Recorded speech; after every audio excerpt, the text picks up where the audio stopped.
سگ بیا جونه سگ جونه سگ جونه سگ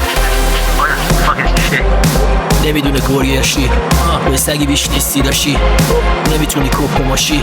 حتی اگه توی لامبو باشی در روی فرمی کلی پرنی توی این جورنی بچمام خورنی که واسادی حاجی هستن جای تونی کلمه یه کس پشم به دولشم به دوبی باز گیر کرده اگه توش بره لودی هر 4 بیت فلو عوض میشه گوش بده اوبی دولا تو فاکو بگیری ما بالا نرسیدی تو به موها تا حالا دختر حاجی غیر میده رو میز میره بالا شاشه حس ماشاءالله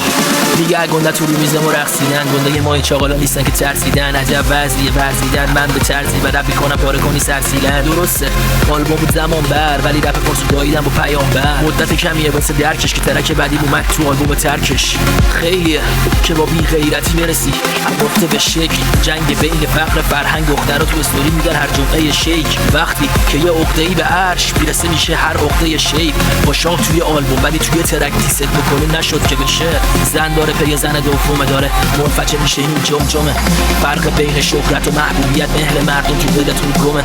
این پسر مایه ننگه میاد روی جنگه روی تو به رخم نکش تو فنگت شیر من توی اون کون تنگه باز توربو نگیر واسم لاستیک پاره اسممو شنید و باز رید آره پوز ویوهای فیک تو نده سایت پرنم زیاد باز دید داره چون پول داری فاز جنگی میگیری زندگی سیاسفید تو رنگی میبینی ترکیه که سهل داداش کل ایران آشنا با رنگ بیکینیش وقتی پول یادیس میکنه کونه همتون میسوزه الانم نشستی پشت آیجی پریده فیوزه تکی دهن تو رو بماله بزنی پیروز دورک ولی واسه من یه گاو با فیوزه اگه قبول نداری بذار بدام بیت بگه تالا شده جز پول چیزی پارتیت بشه اگه این کاری بیا خب کار هیت بده کیرم تو رپری که بخواد باد هیت بده ببین این آهنگو دوشنبه شب نوشتم سه شنبه صبح ریکورد کردم سه شنبه شب به گوش میدم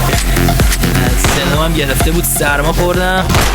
و اینکه داداش خیلی فرق بین شهرت و محبوبیت الان دیگه مشهور شدن برای خیلی راحتی اگه میتونی محبوب بیشتر از 2 دقیقه هم لیاقتت نبود تو تک